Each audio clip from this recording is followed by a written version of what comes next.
Hi, thanks for watching. Okay, in this video, I want to talk about my impression as a person who's had a diagnosis of NPD, my impression of what's called a schema therapy. Okay, um, this is a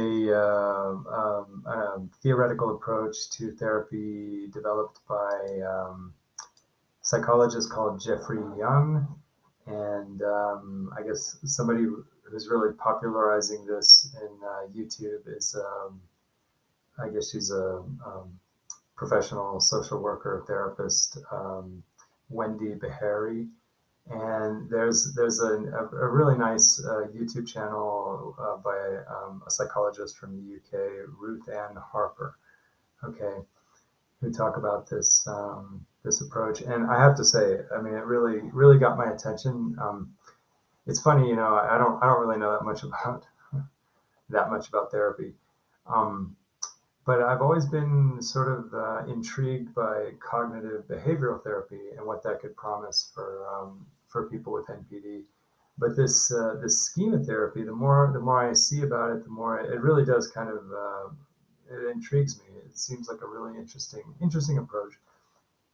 Um, so I'll just give my impressions of it because I have kind of observed in my experience with NPD that, at least in my experience, I have learned that, whether it's real or not, whether it's just perceived or not, I really have become convinced that I'm not just one person.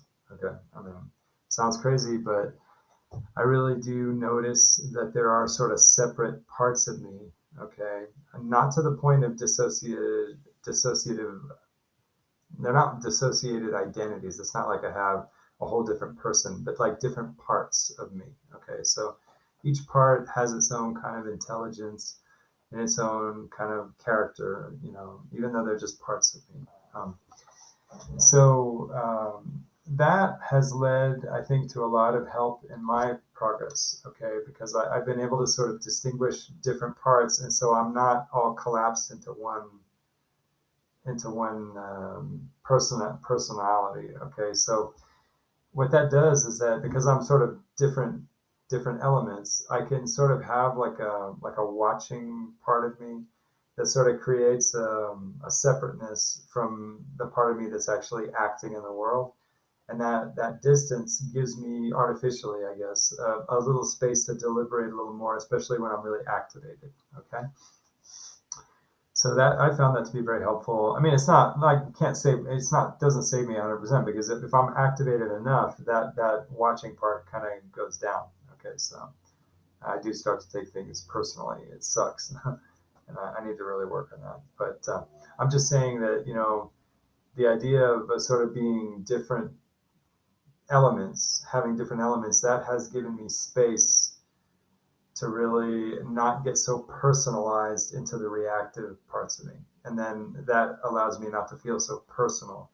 And then also I don't have to see other people so personally. I could just gives me a little more space, perhaps artificially, to be able to sort of, just have a little more time to deliberate, a little more reflection, a little less, off, a little less spring loaded. Not everything has to be a flash reaction. So, it's a little assistance. Um, so basically, what I noticed first of all with the schema therapy is that it does involve this concept that we have different schemas and different modes in our in our psychology, and that these modes really are kind of separate and they sort of have their own separate character. I don't know if schema therapy goes so far as to say each mode has its own personality. I mean, its own. Sorry, I didn't mean that. I don't know if they go so far as to say that each mode has its own intelligence. Okay, because I do think these modes have their own intelligences. I really do. I think the part of me that's kind of sneaky, kind of wily, kind of manipulative, it really has its own intelligence, and the other parts of me do not have that intelligence. They're like different intelligences, and also I do have sometimes the question, like there's a part of me that just kind of watches everything. I do have a question as whether that is really of the same category as the activated modes of my personality. Okay, because I think the part of me that just watches is like the non-activated. You know what I mean? So it's just kind of interesting. Little just to make a distinction. Not every mode is of the same category. I mean, I think some modes are sort of activated modes, and other modes are sort of like more passive, more just watching. But I guess if I'm not going to pretend that I know Schema Therapy as written by I think his name is Jeffrey Young. If I can't refer to his book, then I'm just going to talk about what I've seen in the YouTube videos from Wendy, Behary, and from Ruth Ann Harpur. Okay. When I watched a video between Nameless Narcissist and Wendy Behary, and I kind of understood. I think I understood what she was saying. The one thing that got my attention was a couple of things. Number one, the idea that the activated parts of us that have kind of the classic NPD qualities, like the competitive, kind of combative, sort of putting other people down. I got the idea that she perceives those modalities or those modes to be sort of like kind of like pathological, sort of like they're not healthy. They're not healthy. Okay. I take the position that there is nothing in us that is actually unhealthy. Okay. Every possible mode that our personality could have, including the most psychopathic modes.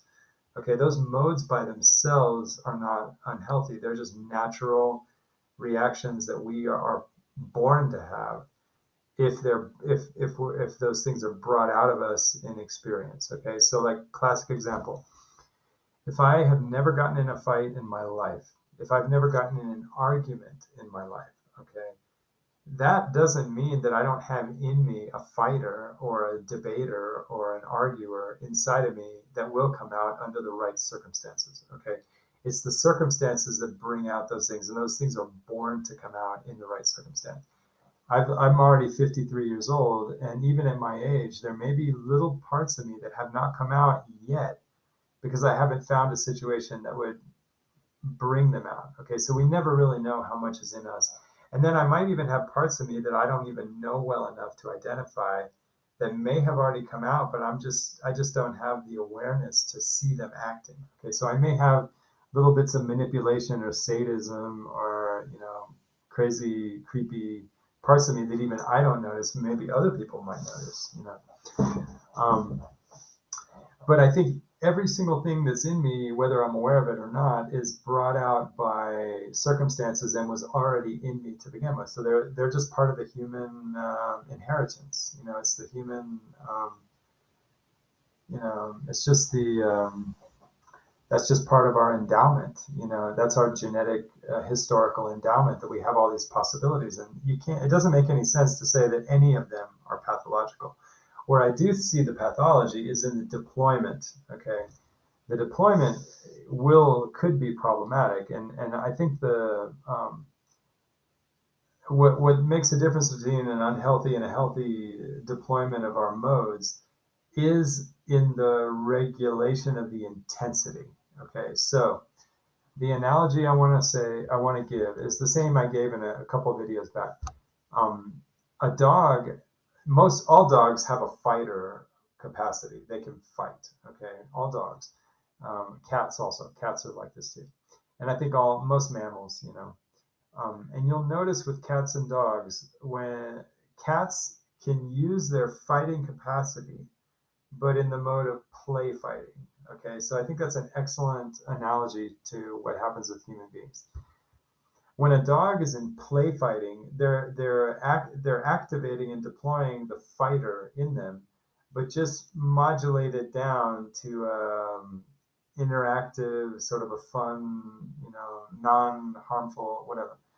So I think that's very important because even in animals less than human, okay, even just in animals, we can see that there is a spectrum of regulation that goes all the way up to full intensity fighting, even to the point of fighting to kill, which you can see in dogs, because even in dogs that fight, they can have fights where they're like at 95% and they're not going to kill each other. And then they go up to 100 and they could kill each other, so these are things that are very important. This is regulation. So I think that where I do agree that there could be, you could say this guy has a problem, and getting in the realm of NPD is it's not the fact that they have a snobby kind of disagreeable modality. It's when it comes out, but it's not modulated. Okay, and I think that there must be something analogous to play fighting that humans can do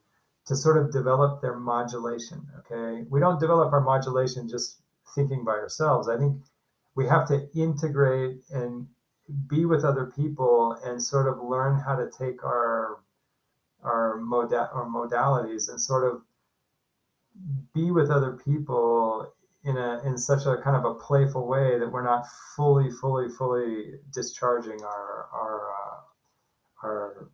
our modalities. Okay, yes, there may come a time where in moments we have to really raise it up to the top, but most of the time there's no need to even go up to 95%. You can still have a fight at 90%. You don't have to go to 95, or you could go down to 70. It could just be kind of more like playful. You know what I mean? And I think that that might be the place where you sort of cross the line into like a problem. So the other thing I notice when they talk about the schema therapy is this idea that one of the modalities is the vulnerable baby or the vulnerable young person. Okay. Now, I honestly, I mean, of course, I don't know anything. I'm just giving my impression. Okay.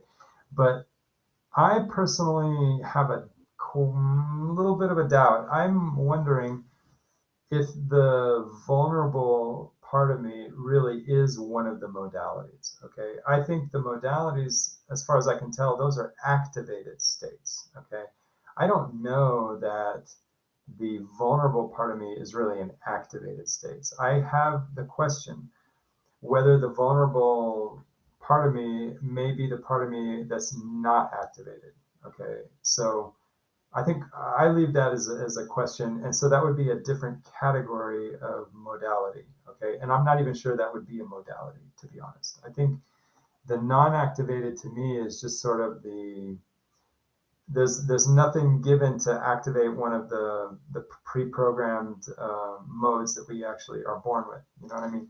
So I'm concerned that this theme that I see in psychology of the sacred young child, sort of vulnerable child, while I do think there is a vulnerable state, I mean, yes, I don't know that that's a modality that we can just sort of fetch. I think that is kind of the elusive mystery of when we just happen to be really undefended. You know what I mean? And so I don't know that we can just kind of like select it on the menu and, oh, I'm going to identify with this vulnerable. I think it's a little more elusive, and I don't know that it's one of the set of what I would call activated modalities. Okay. And then the other thing too is the idea of the parent, the caring, loving parent. I mean, I think that's an idea, but I don't know that that's really an activated modality. In other words, I think those two of the vulnerable child and the parent, that's more of an imagination. I think that's more an exercise in imagination where we try to imagine. Okay. And so I guess in my experience, um, I separate the watcher, sort of the watcher narrator, the sort of watching the modes. Okay. I think the watcher narrator could potentially be sort of the non-reactive part of us. Okay. But I think while other parts of us are reactive, I don't know that we're fully undefended or fully vulnerable. Okay. So I guess my feeling is that if I were approaching therapy, if I were, like, say, a therapist, and I'm not, but if I were, I don't think I would really try to get to the vulnerable. I think I would just sort of work with and work with and work with the activated states, and just hoping over time that maybe once in a while the vulnerable would show up, and just to try to take advantage of those moments. So that's kind of my impression, but very interesting method.